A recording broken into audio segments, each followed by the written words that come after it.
Hello, everybody, and welcome to Insert Title Here. I'm your host, Austin Kennedy, President and CEO of Wright Service Corp. And yes, indeed, esteemed guest, we are still casting about for a title. So at some point, I'm going to turn to you, Rich, and say, help me, please, with this title thing.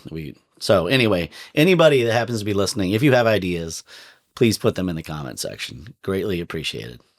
In this podcast series, we talk to a cast of characters from the environmental services and UVM industries, and in so doing, hopefully shed a little bit of a light on our fascinating but totally under the radar industries.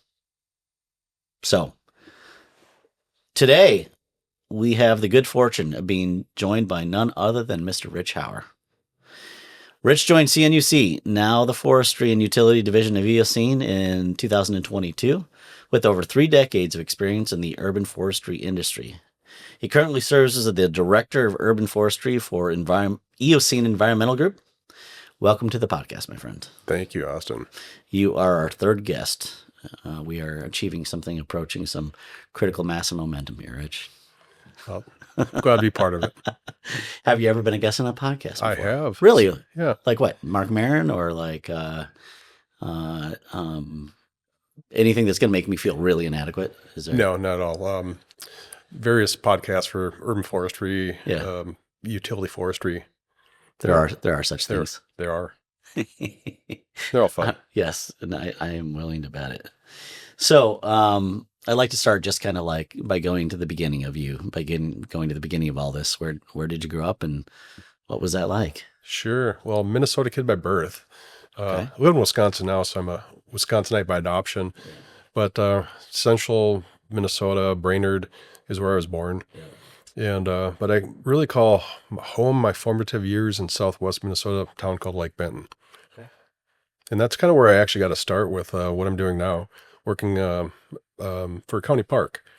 Doing grounds management, dragging brush, and just kind of got a love for always the outdoors. I was always a very outdoor kid. Right on. But using kind of being able to work outside. Yeah. And then was that like high school or even before that? Yeah, I was a kid worked on the farm, and so child labor laws didn't apply. So, here's some work to do. But if I wanted to make money, I had to go off the farm. Right, and it's probably like compared to working on the farm, the park was a breeze, right? Similar, kind of. Yeah, it just some days are a grind, other days are like I'm actually getting paid to do this. Yeah. Did when you were working for the Parks Department, did somebody educate you, or was it all kind of just like your natural curiosity and slowly accumulating a little bit of knowledge, or did you have a mentor that was like, this is how you identify a X tree? No, a little of both, where you get experiential learning just by doing and observing.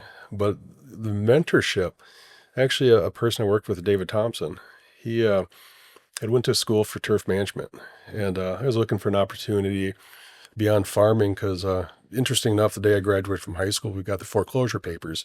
Oh, no. It's just very typical in the 1980s, whether it's Iowa or Wisconsin, Minnesota, other places in the U.S. It was just a tough time. Yeah. So that kind of, okay, let's find another opportunity to do something in life. Went to a school in Minnesota for turf management. Had a tree class with a individual, another mentor, Dr. John Ball. And just kind of drove me this whole new thing of trees and towns that we call urban forestry. So you were in school for turf management? Exactly, yeah. The world of soil supplements and all that sort of thing? Yeah. Well, Caddyshack was a huge influence, so saw that movie, and it's like Kentucky Bluegrass or exactly. Sensimilla or whatever it was that he was... that hybrid he was working on? Yeah. Carl has inspired many. I'm willing to bet. So... when you mentioned the farm crisis, was that you were farming or was that your parents? Yeah, it was a stepdad. Okay. Yep.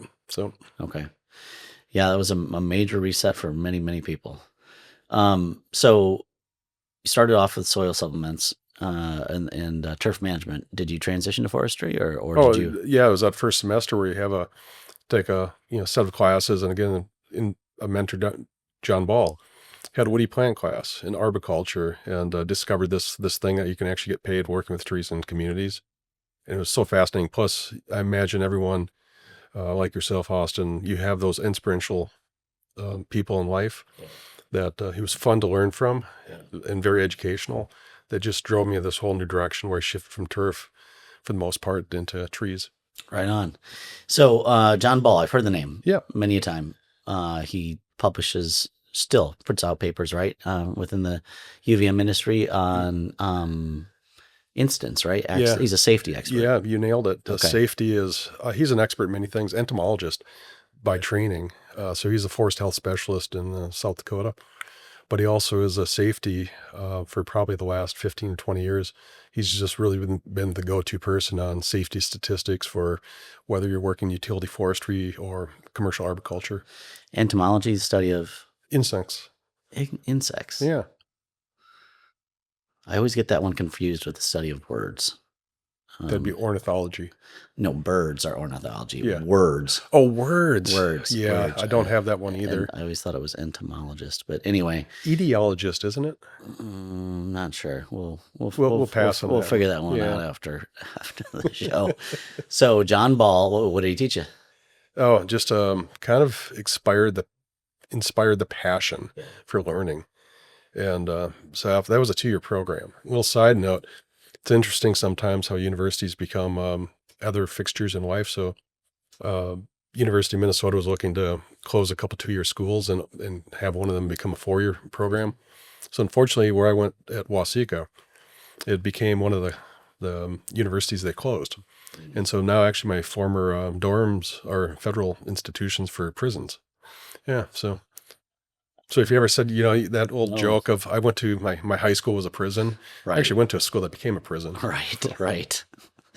And so you were at U of M Waseca. Correct. And then what happened to you when you closed? Went to University after that. That was after I graduated. Oh, okay. About 3 or 4 years later. Okay. Did you graduate with a degree in forestry? It was actually an AAS in horticulture technology. Okay. Yeah. So it was a 2-year program, but I just got inspired to go on. So went on for an undergrad degree in was urban forestry at the University of Wisconsin, Stevens Point. Okay. That's how we get into the other thing, other than biceps you have in common with Terry Porter. Right on. Is Wisconsin Stevens Point, right? That was where he was doing his collegiate basketball at. Man, I've been polishing that gem for like 24 hours trying to get ready to drop that one on you. Were you there at the same time as Terry? No, he was there, I believe, in the mid 80s. Yeah. And I went there the late 80s, early 90s. Okay. So okay. This is a byproduct of growing up a basketball obsessed lunatic. That's watching fine. games and games and games with my dad and talking about Division III Terry Porter and what a unbelievable difficult day that must have been for the other Division III guards having to try to play against Terry Porter. I mean, whoa. Yeah. I can't even imagine. I played Division III basketball for 2 years. I would not have been well suited to doing anything with Terry Porter other than cheering him on. Me also. Good. We have got that in common. So, Stevens Point, is that where you went on for your graduate degrees or that was University of Illinois for a master's and then University of Minnesota for a PhD. Okay. So did you finish Stevens Point with forestry? Yeah, I did. Yeah, it was forestry and actually botany. I got just hooked on plants. Right on. Okay. Hear a lot about that in our world. And then what was your master's degree related to? Yeah, it was also forestry. It was abiotic disorders, fancy word for non-living organisms that affect, like the health of plants. So, like what, for instance? Like drought, for example. So I was looking at sugar maple trees, and are there ecotypes that have greater resistance to moisture stress? Yeah, so withhold water from plants to see how they respond, and then trying to come up with this particular ecotype would do better in an urban environment that could be dry at times. Man, okay, interesting. So then you go on to get your PhD, correct? And that was at you said Illinois? No, that was a University of Minnesota. Back in Minnesota, yep. Twin Cities campus, or Yep, St. Paul campus of the U of M. Yep. Okay, and what did you get your PhD in? I like to say I was working full time running the shade tree program for the state of Minnesota. So I ended up developing my dissertation around, I jokingly say, does my job make a difference? And so it was really capacity building. So the U.S. Forest Service, along with states, work with communities on enhancing their urban forestry programs. And so my question was, does the state programs along with the U.S. Forest Service make a difference? And what we discovered was, like many other things, if you teach a person how to fish, they're better at fishing, right? And so I like to say, if we teach a person how to urban forestry, they urban forestry better. And so we found that technical assistance actually made a huge, huge difference. So if I show a person how to plant a tree better and they apply those techniques, you tend to have trees that survive longer. Sure. Yeah, so it was really technical assistance. Also, money's important. Mm-hmm. And so if you provide money also to do the work, it does have an influence. But really, you can give people money, but if you don't tell them how to use it wisely, in this case, how to grow trees in communities. Right. Yeah. So who are the beneficiaries of the technical assistance? Like how did you, what populations were you measuring for that? So interesting enough, metrics are so important. And so the U.S. Forest Service, along with many other agencies, they like to see if they actually make a difference. And so they collect metrics of like on a continuum of a town that does nothing to a town that we'd say is sustained. So they have professionally trained people that have credentials. They have funding that's adequate for what they're doing. And so using these metrics that the Forest Service collects, we were able to use that to show that, over a 5-year time period, those that had assistance from, let's say, the Wisconsin DNR or the Iowa DNR helped actually advance communities into growing, having a more viable urban forest program. Yeah. Okay. Interesting. They track all that. Yes, it's part been of done since the Farm Bill of 1990. Grant making and all that sort of thing, I assume. Very important stuff. Yep. Okay. Fascinating. And what, do you remember how impactful it was? I mean, I assume you had to come up with some sort of a statistical. Yeah. Statistically, it was very significant of technical and financial assistance. Your question is intriguing because I'm thinking from like a monetary perspective. I actually don't have a good answer of like a return on investment, investing, which right now it's about $30 to $40 million a year that the federal government works with states to help urban forestry programs. I can think of some other work I have done that, for example, trees in storms in communities. That we discovered in the 1990s that trees that are deeply planted tend to fail, get blown over in windstorms, or die sooner.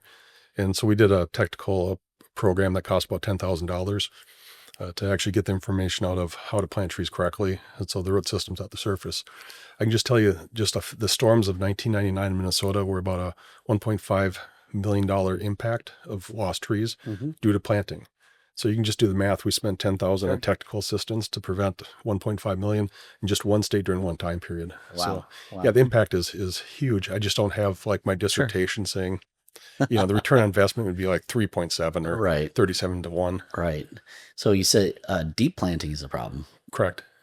Trees should be planted more on a surface level. Yeah, just if you take a walk in the forest and you see trees that have this nice flare from the trunk going to the ground level, that's what they should look like in a planted environment. And inadvertently, there's a couple of reasons why trees actually sometimes from nurseries have root systems a little deeper than they're intended to. Could be cultivation, And we've fortunately, it's been about 20 years in the making, where trees now are dug from nurseries with the root system near the surface. And interesting. Yeah, I can imagine how people would think that going deeper would be better. Right. Well, interesting. If you're uneducated like me, no, I would. Like you put a fence post deep in the ground. Why? Because it's got greater resiliency. Yeah. So interesting enough, the idea was let's plant a tree in a container, for example, deep, because it's like a fence post.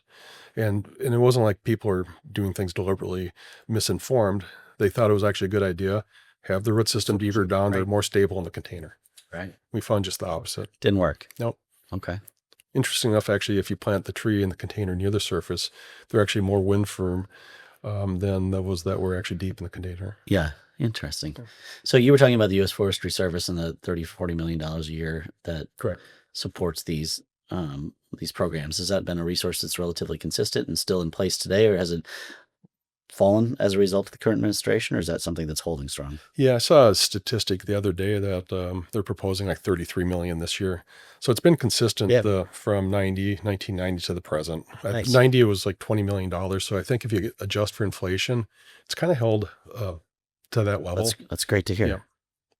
But if you think about the need and the capacity that's not being met, The 30 million is just a tip in the bucket. Really? Yep. Yep. Okay. Let's see here. Do you teach? I do. And what do you teach? Oh, well, I'm retired from teaching at a institution in Wisconsin, Stevens Point, where I got my undergrad degree. And there was teaching students how to be urban foresters, how to do arboriculture, how to do nursery management, tree ID. I taught a class dendrology. But now in my current role, I didn't ever think of this when I said, I'm going to make this shift, retire from teaching and go in this new venture where I teach people on the other side. So I teach early career professionals. It's like, this is how really we should write a management report. This is how we should maybe communicate with the client. And so all these skills that you may teach to a collegiate course, you're also at the early career professional stage. You're still learning, Right. And myself, I'm Sure. still learning on a daily basis. And I assume you're referring to our early career professionals, Exactly. right? Your colleagues at Eocene. Yeah, here or even other companies or other people that work for municipalities. I get the opportunity to teach through seminars and conferences throughout the world. Okay. Yeah, so I get We'll come back to that. We'll do. We'll come back to that. Your favorite course to teach when you were still in the academic biz? What was it? Everyone. Everyone, come on now. No, You have to be able to choose among your lovelies. No, because everyone had a different really impact on students in their life. So, for example, dendrology. I got to know students at the freshman and sophomore level. What is dendrology, Well, Rich? dendrology is the study of trees. Okay. Yeah, pretty fancy. Things I should know. So dendro is basically forest. Enology is the study of. Okay. And so, yeah, dendrology is the study of trees in the forest. Whereas arboriculture is what? It's the study of woody plants. Okay. Yeah. So arboriculture in the practice, arboriculture is like more broad than dendrology? Different topic. I mean, you certainly have to be able to identify a tree, kind of like if you're a vet, to understand like, is it what type of dog or what type of cat, but it's what type of species. But then arboriculture, you're going to apply, does this species that has a growth rate of or form that's going to be vase-shaped. So you're going to maybe form a plant to have its natural characteristics. Okay. So you were talking about traveling all over the world to present. What do you typically get asked to present on? Anything arboricultural or urban forestry related. Yeah, sometimes it could be inspirational talks of like this really cool presentation developed a couple of years ago of I can't even think of the title right now. It's such a cool talk.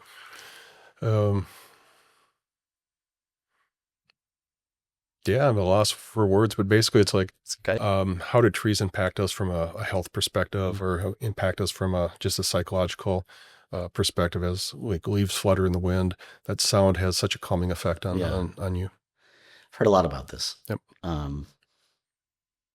That would be a cool paper to see you present.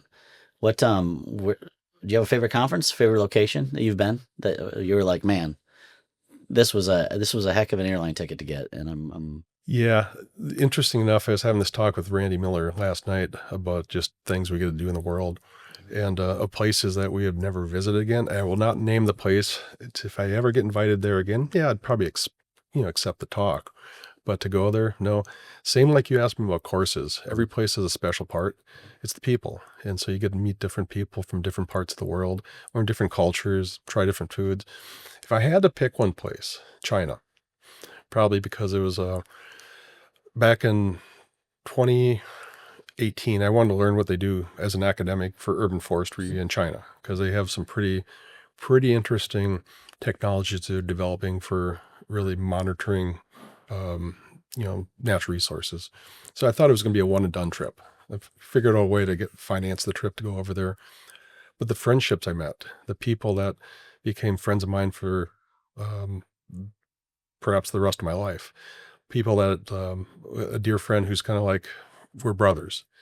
And so in being invited back there on several occasions now to just interact from a global perspective of how to grow trees from arboriculture and forestry perspective. How cool is that? That's amazing. Always to the same city or different provinces and cities? Different locations, but primarily northeast China, Chengchuan, and the other place is Beijing.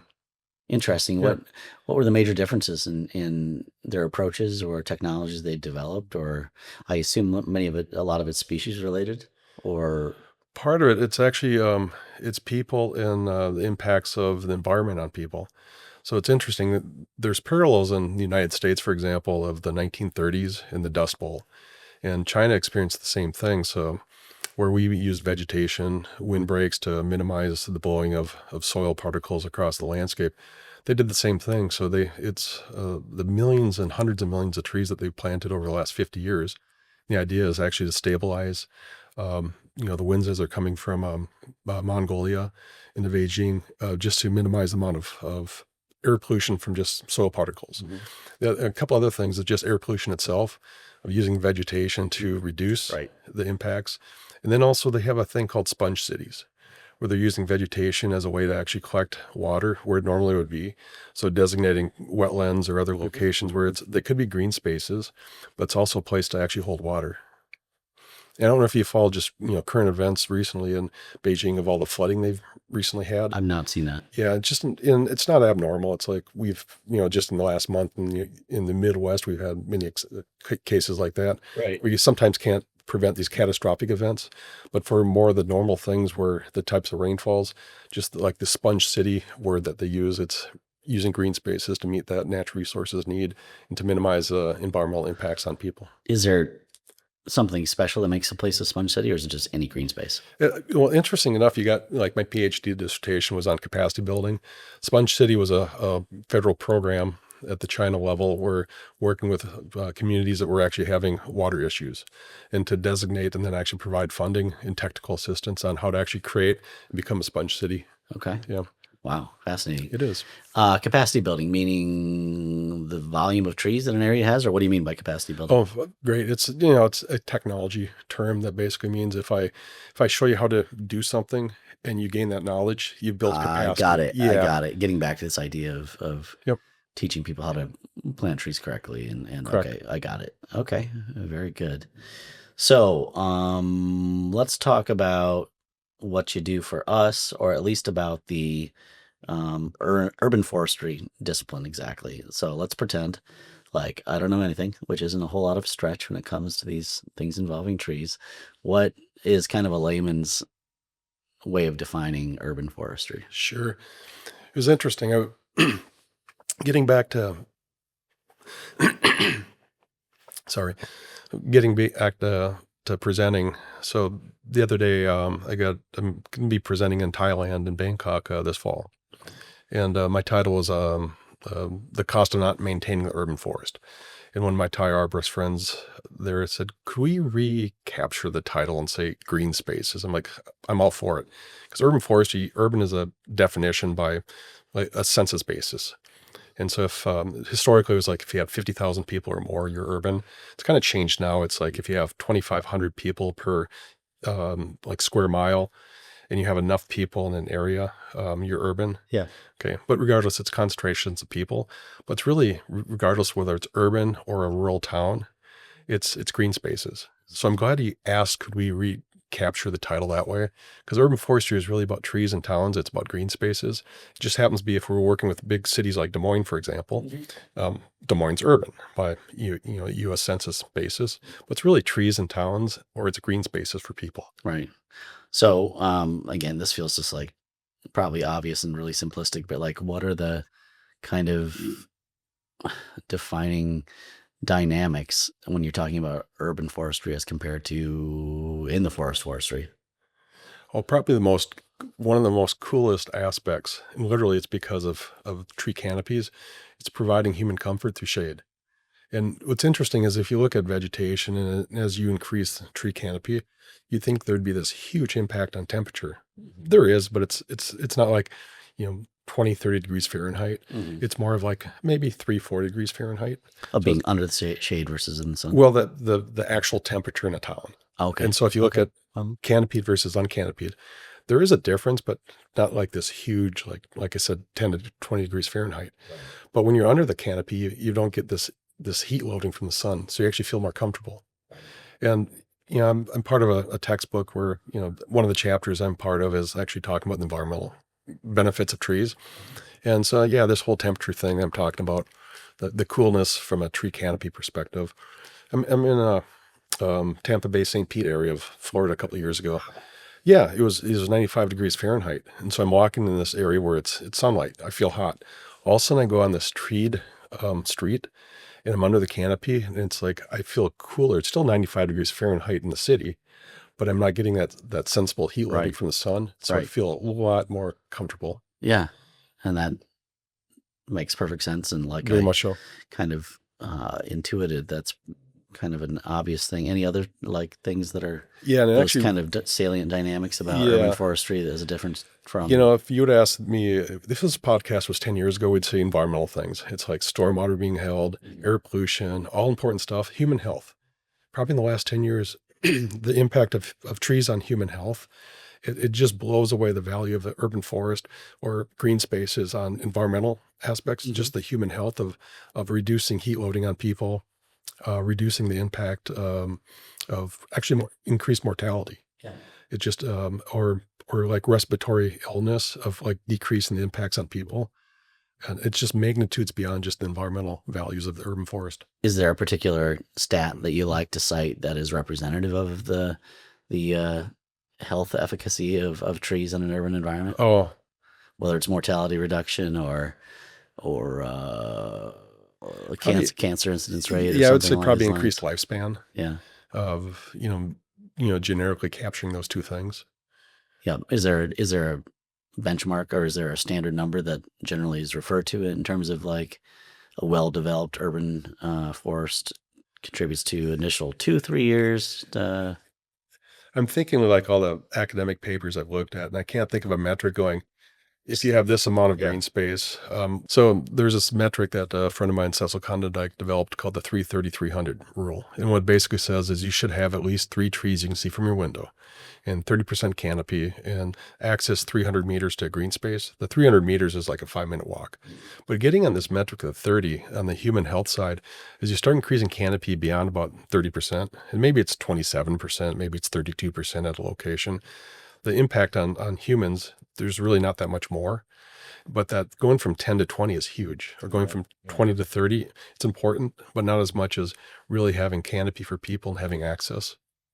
And then getting back to some of the metrics, can't give you like numbers like 3 years or 5. I can think of a few studies. One was interesting on emerald ash borer, where they looked at the impacts of trees that died because of that insect, and they looked at death statistics.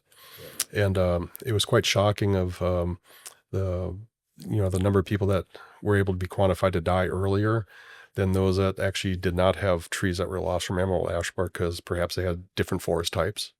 Really? Yeah. That's fascinating because of It course is. those EAB moved through areas so quickly. You would think it would be, I don't know, because of how quickly it happened, the impact would have been diminished or not recognized in that level. But that's Yeah.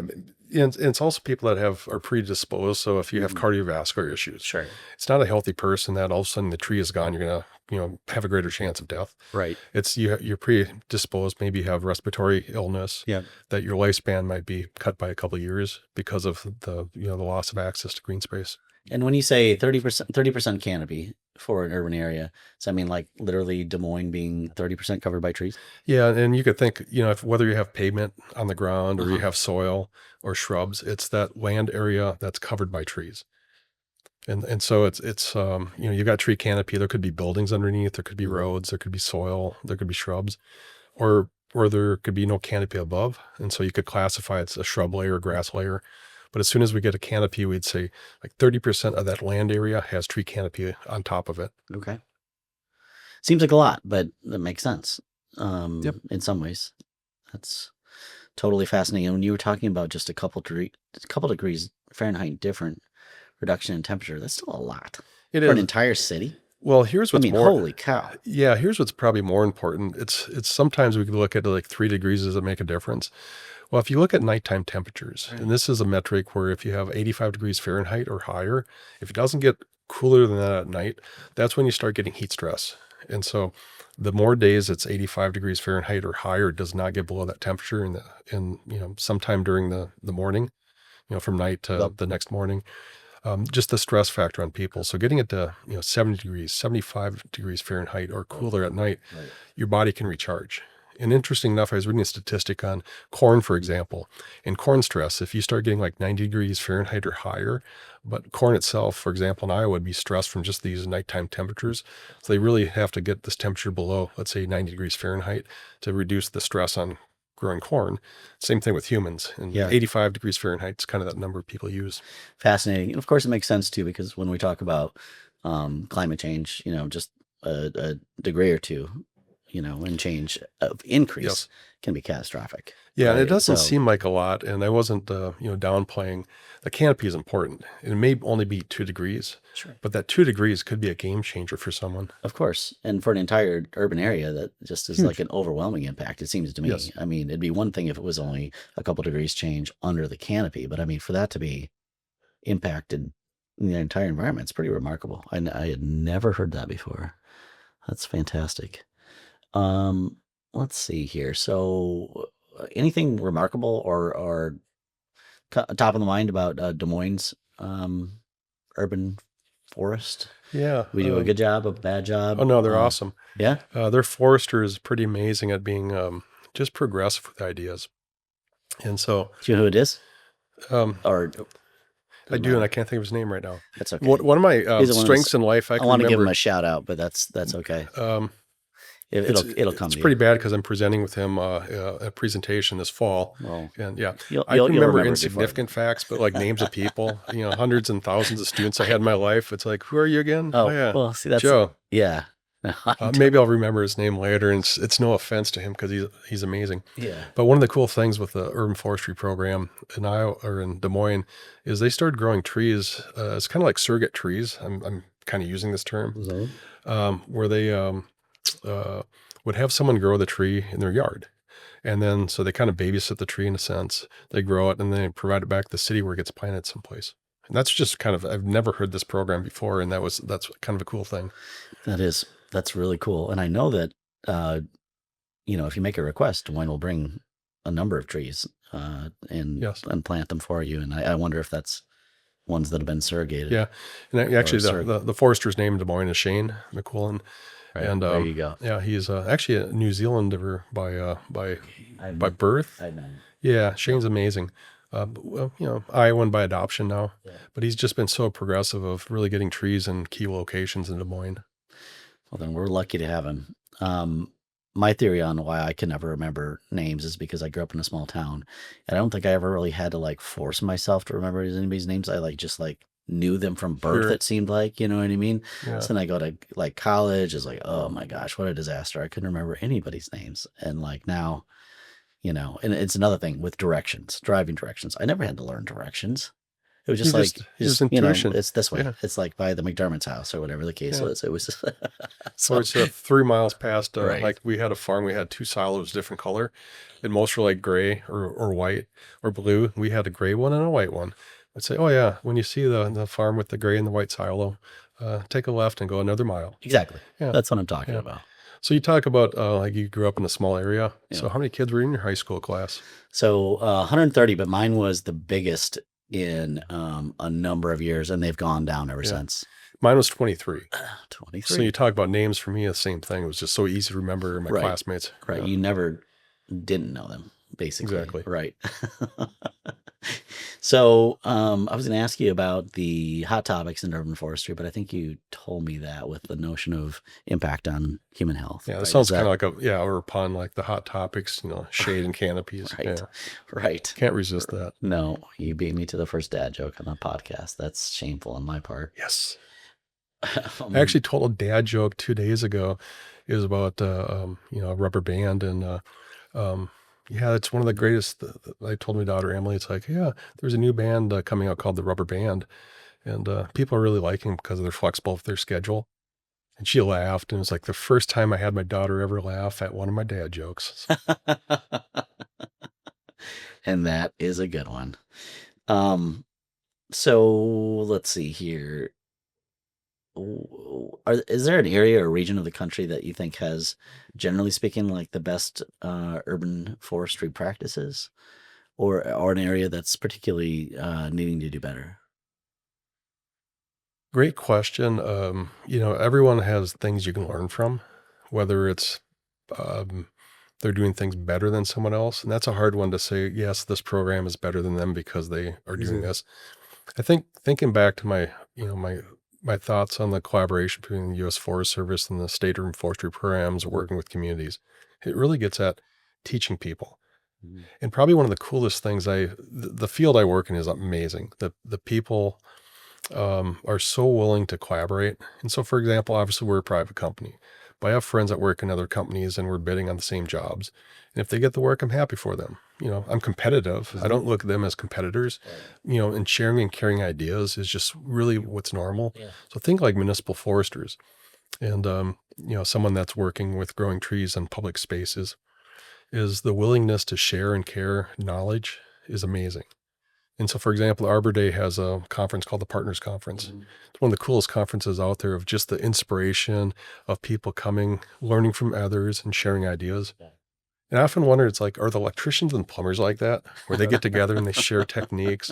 Are they it's like competition? Right. And the field I'm in, it's not. It's just like, again, it could be a company that's going after work that we're going after. Yeah. If they win it again, cool. I'm happy for them, but I want to know why. Right. Maybe, Right. but also maybe they have something that they're able to do for a community that's better than we can. Right. Or vice versa.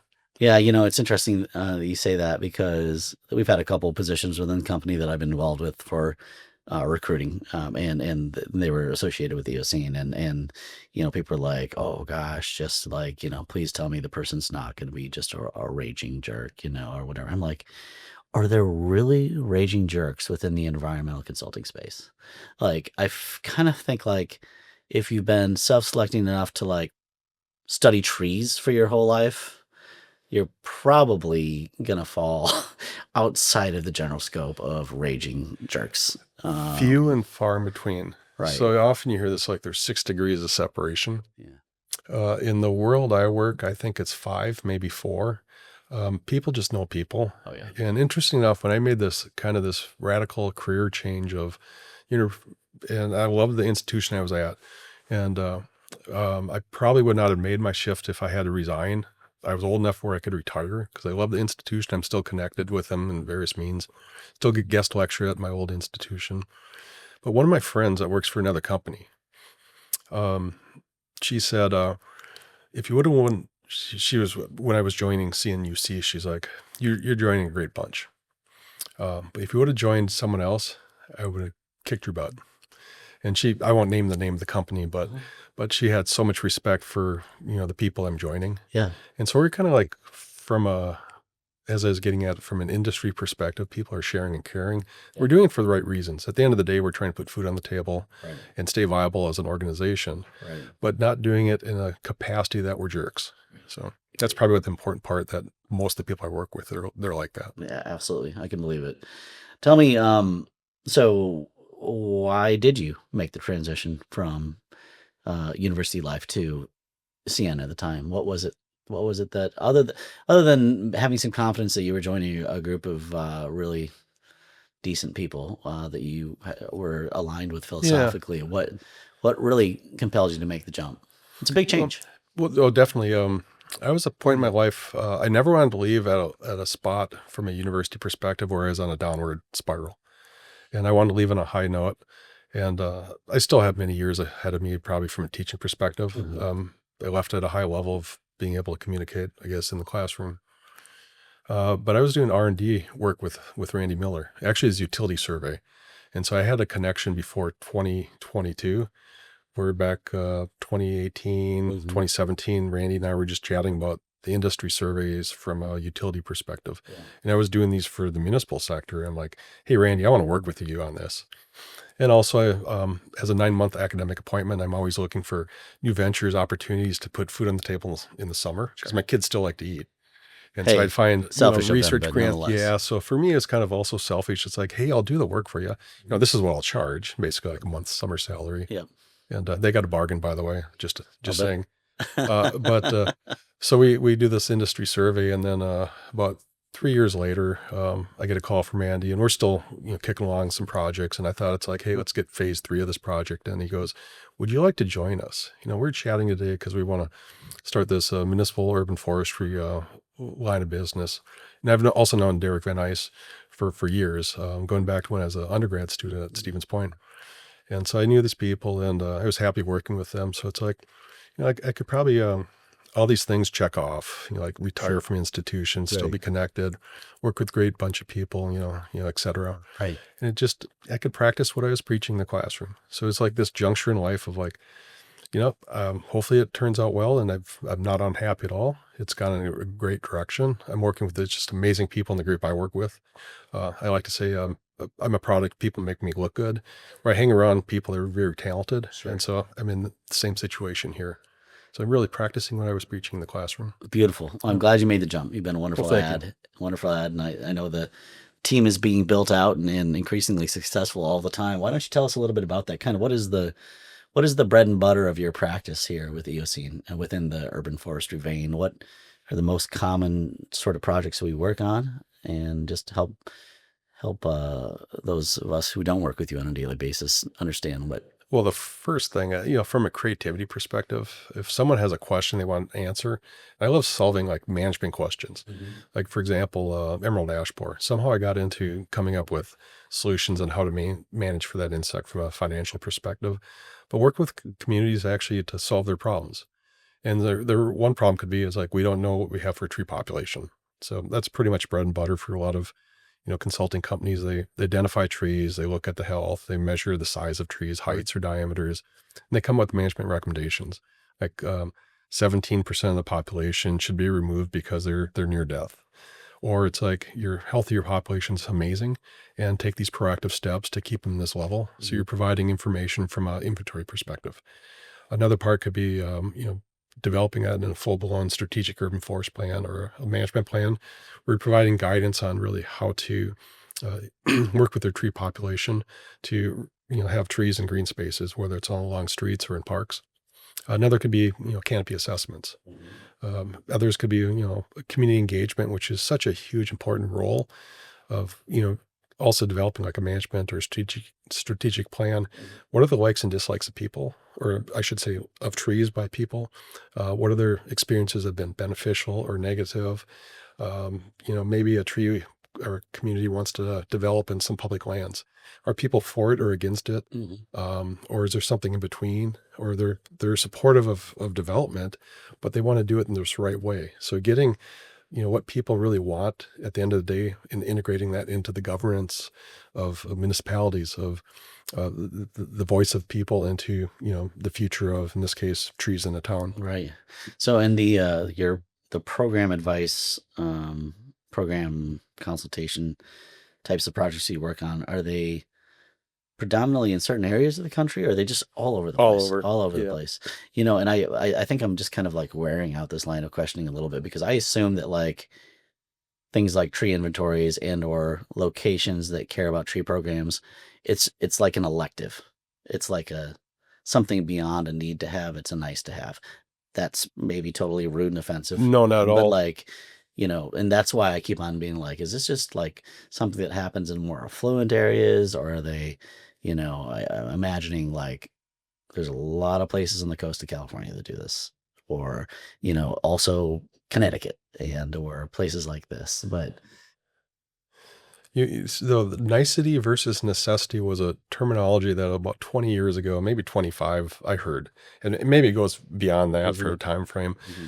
But it's like, trees are nice, or no, they're actually necessity.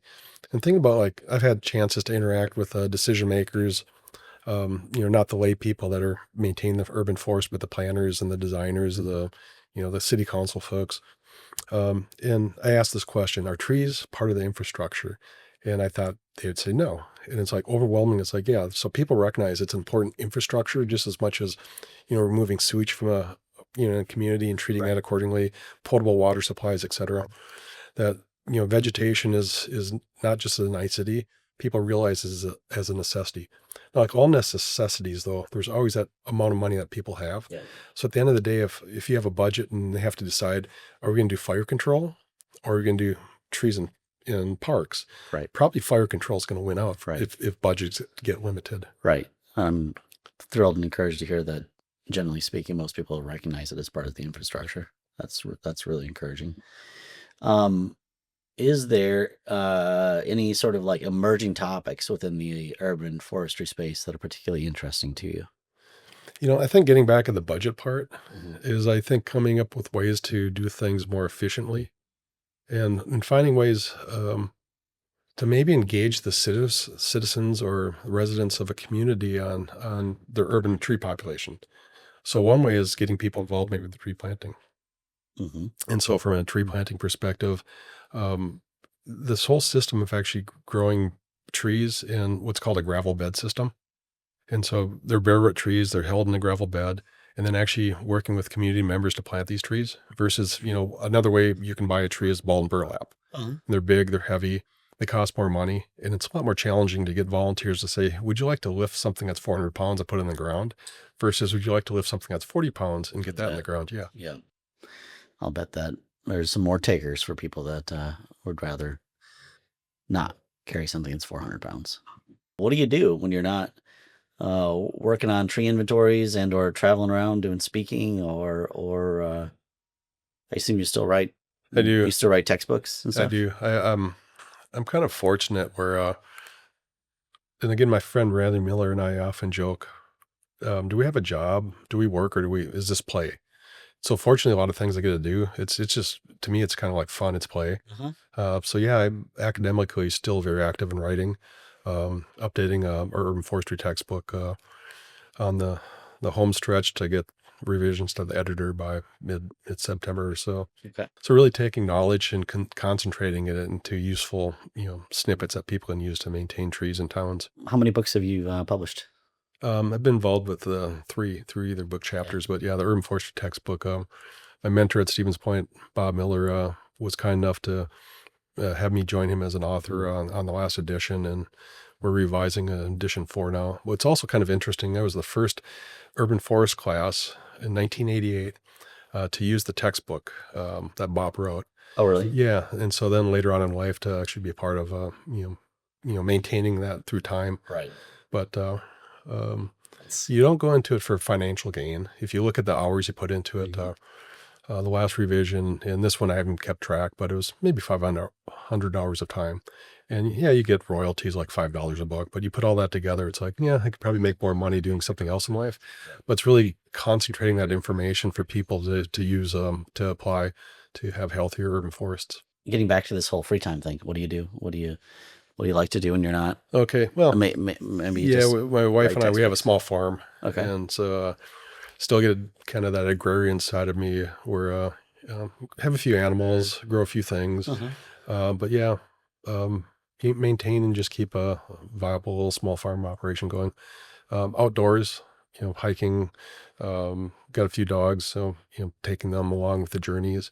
But yeah, just being connected to the natural world. I think with a lot of people, just that outside exposure is so important. Absolutely. Yeah. I'm trying to remember the name of the term that I always ask Jen Anderson to remind me on. It's essentially the study of the impact that the process of bringing outdoors indoors. Yeah. And there's a particular word that interior scaping. It's not that, but it's something like that. Maybe it'll come to me here as we're wrapping up. So basically taking the natural world through plants into a building. Yeah. Biophilia. Oh, biophilia. Yeah. That's love what of nature. Yeah. Yeah. Love versus of nature. biophobia, which people do have dislikes of things that may scare them. For interesting enough, on that biophilia and biophobia part, is trees and crime. Is historically, from a policing action, actually pruning trees up, be able to see into the distance. From a policing action, it's like, well, trees create an unhealthy community through perhaps crime. What we found is just the opposite. Places that are more vegetated, when you control for all the other demographic factors, tend to have less crime. And what it comes down to is criminals, I should say, are actually kind of caring people. They just do things that are not good for society, okay? But if you care, they care. It's kind of like the psychology that I could put on this, that. If you have a neighborhood that's well vegetated, it looks like it's cared for. And so they tend to have less crime in those neighborhoods because if you care, I care, is from a criminology perspective. Fascinating. And the concept was that they obstruct lines of sight. Is that? Yeah, and the idea was in like the mid 1980s. The thought was it was kind of like Robin Hood and the Merry People.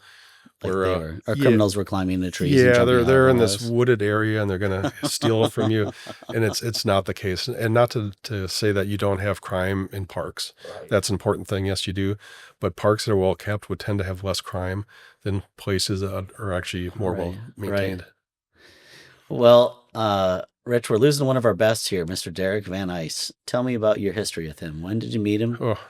And how long have you known the guy? I've known him since he joined the International Society of Arboriculture. So as a student, I was very active, and I still am with that organization in various capacities. But getting to know him through Arborist News, for example, where he was one of the early on editors, him through the